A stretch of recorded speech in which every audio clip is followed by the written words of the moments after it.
Bonjour à tous, je suis Koni Ladji, responsable des affaires juridiques de la mairie de Songo. Il faut dire que dans l'ensemble, nous avons été émerveillés par la parfaite organisation de la CAN qui se déroule dans notre pays. Et relativement à l'organisation, je pense que à tout seigneur, tout honneur, c'est le chef de l'État, son Excellence, Monsieur le Président de la République, qui a bien voulu mettre tous ses moyens à la disposition effectivement de la CAF pour que la CAN puisse effectivement se passer dans de bonnes conditions. Et si vous voyez aujourd'hui que la CAN se déroule dans de bonnes conditions, les acteurs même du foot sont contents. Du beau football est pratiqué, mais c'est lié à la qualité des infrastructures sportives qui ont été mises en place, notamment des stades, des pelouses, effectivement, qu'on retrouve dans ces différents stades. À la vérité, c'est vrai qu'il a investi dans ce domaine, mais c'est surtout pour nous, jeunes de Côte d'Ivoire. C'est surtout pour la jeunesse de Côte d'Ivoire que tous ces investissements ont été faits. Parce qu'au-delà de la CAN, ces infrastructures vont profiter à l'ensemble de la jeunesse ivoirienne. Je dirais même à l'ensemble de la jeunesse africaine parce que, bien évidemment, nous savons qu'il y a des pays voisins qui pourront même venir profiter de ces infrastructures réalisées en Côte d'Ivoire.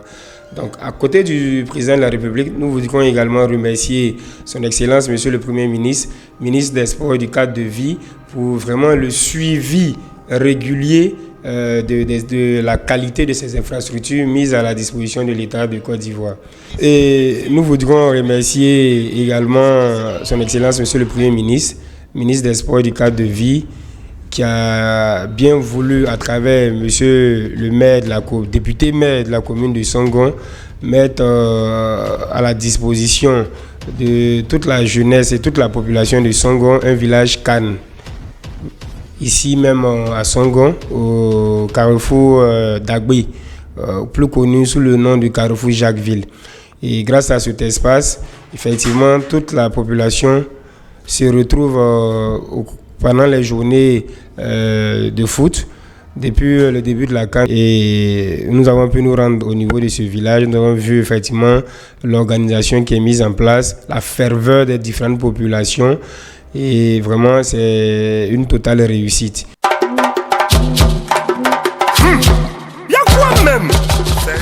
Mais vous avez vu les conditions difficiles, très difficiles dans lesquelles vous êtes qualifiés. Et votre parcours durant cette CAN constitue une leçon de vie pour chacun de nous. Nous devons comprendre à travers votre parcours qu'il y a un message du Seigneur, un message de Dieu. Ce message, c'est de ne jamais baisser les bras, de ne jamais abandonner tant qu'il y a la vie. Et comme on a pour coutume de le dire, tant qu'il y a la vie, il y a de l'espoir. Ce que nous avons compris à travers votre parcours. Par la grâce de Dieu, nous avons pu nous qualifier grâce à la victoire du Maroc sur la Zambie. Et après ce match, nous avons découvert des éléphants vraiment métamorphosés sur le plan du jeu.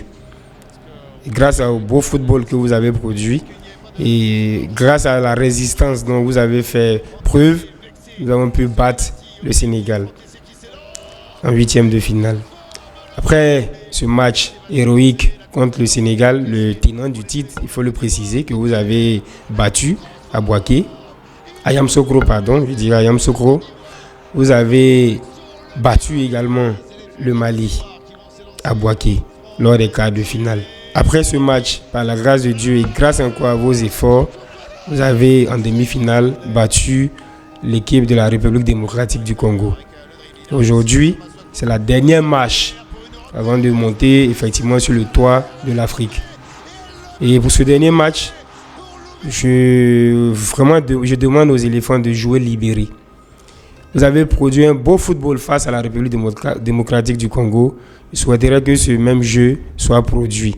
Et je suis convaincu qu'en jouant libéré et sans complexe, que vous parviendrez au soir du 11 février à nous donner cette 3e étoile que nous attendons depuis plusieurs années.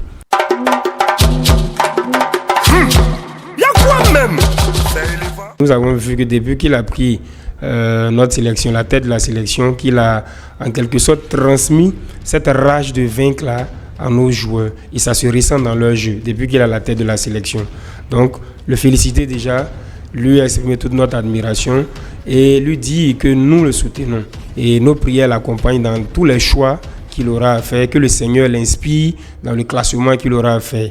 Quand on regarde au niveau du 11 de départ, ces différents 11 de départ, c'est toujours bon. Il a eu ce courage dès le match des huitièmes de finale de faire asseoir Kessié. Ce que certains entraîneurs n'auraient pas fait, il a fait. Si vous voyez. Et à tout moment, quand il fait des remplacements, ce sont des changements vraiment judicieux. Des changements qui portent automatiquement. Quand il fait rentrer Adengra, quand il fait rentrer Diakité, le match change. Et c'est ceux-là qui nous donnent la victoire. Et là, il fait rentrer Allais. Allais débute le match. Nous avons vu également le résultat. Ce que vous voyez. Donc, nous avons confiance, totalement confiance en lui.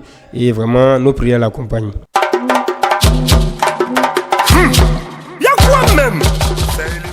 Bien, pour le match de la finale qui va opposer le Nigeria à notre pays, la Côte d'Ivoire, moi je pense que le match ne sera pas facile comme toute finale. Le match ne sera pas facile. Les deux équipes sont athlétiques. C'est un derby de l'Afrique de l'Ouest. Les deux équipes sont athlétiques. Et je pense que c'est au mental et que ce match va se gagner. Et comme je le disais tantôt, nos éléphants sont aujourd'hui transfigurés.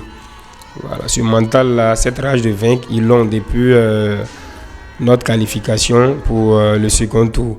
Et ce sera un match difficile.